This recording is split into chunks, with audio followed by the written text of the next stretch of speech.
কি ব্যাপার ও কাকা, মূলো দিয়ে চা খাচ্ছ? আমি মুড়ি দিয়ে চা খাই বাবা, এছাড়া অন্য কিছু দিয়ে খাই না। ও আচ্ছা, এর আগে আমি শুনলাম তুমি খাসির মাংস দিয়ে চা খাও। এই যাই পেলাম, তোমার মুড়ি তো কোনো চা খেয়েছো? না রে বাবা, এত মূলো? খেয়ে দেখবে গ্যাস হবে না, গ্যাসের রোগ ভালো হয়ে যাবে। ও আচ্ছা। আর ওই যে খাসির মাংস কথা বলছিলাম, হ্যাঁ।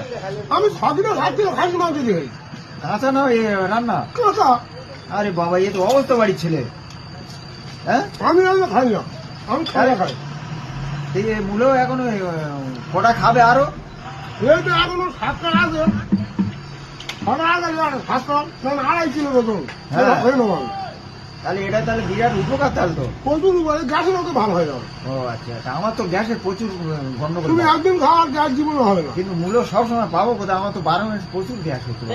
জায়গা তুমি মূলো চাষ করো, করে খাবে।